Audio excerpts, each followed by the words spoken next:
ఓం నమ శివాయ.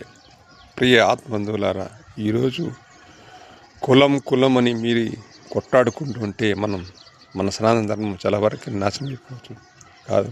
కాబట్టి కులం అనేటువంటిది ఒక కుంపటి లాంటిది. దాన్ని తీసి పక్కన పెట్టండి. కులం వల్ల మనం అభివృద్ధి చెందలేము. ఒక మనిషి తోడు కావాలి.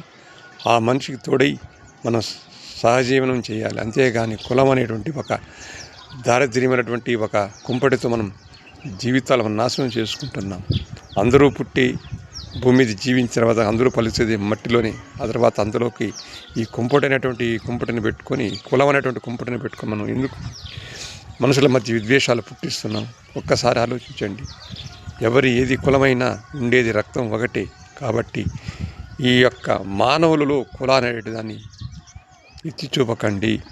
మనం అంతా కూడా ఒకటి. ఆనాడు మన పూర్వీకులు ఏదో వాళ్ళ పనిని బట్టి కులాలు పెట్టారు. కాబట్టి మళ్ళీ మీరు ఈ కుల ప్రస్తావన చేసుకు అందరూ ఒకటి, అందరూ సమానమే. ప్రతి ఒక్కరిలోనూ చైతన్యం ఉంది. అందరూ కూడా ఒకటే. కాబట్టి నా కులం గొప్ప, నేను గొప్ప కులం అని కాదు. ఆనాడు యొక్క తెలివిని బట్టి, ఈ యొక్క మేధస్సును బట్టి విభజించారు ఆనాడు మన పూర్వీకులు. నేడు అందరికీ సమానంగా తెలివి, అందరికీ జ్ఞానం ఉంది. ప్రతి ఒక్కరూ కూడా జ్ఞానాన్ని సంపాదించుకుంటున్నారు. కాబట్టి అందరూ కూడా సమానమే. ఎవరైతే కూడా కులం అనేటువంటి దాన్ని పాకలాడుతండి దయచేసి కూడా.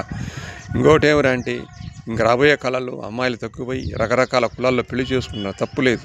కాబట్టి మీరంతా కూడా ఈ కుల వివక్షను పారదోలండి. ఒకసారి ఆలోచించండి. కులం అనేటువంటిది ఎందుకు ఉంటుంది?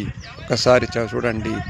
ఒకానొక సమయంలో ఒక ఊరిలో ఒక బ్రాహ్మణుడు వెళ్తూ ఉన్నప్పుడు అతనికి మహాదాహం వేసింది.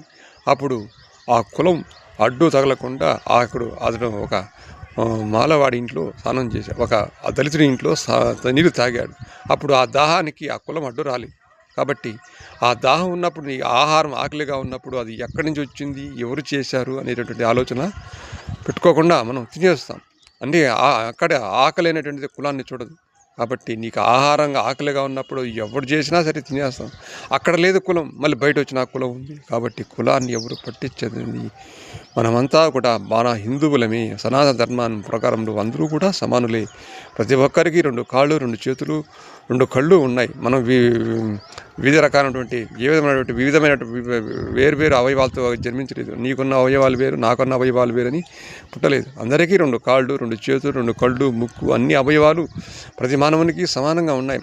అంటే ఆలోచన జ్ఞానం వేరువేరుగా ఉంది. అంతేగాని మనమంతా కులాలు అనేటువంటి ఒక దీన్ని ఎప్పుడూ కూడా మనం తెచ్చకూడదు. కాబట్టి దయచేసి మానవులారా, కులం అనేటువంటిది ఇది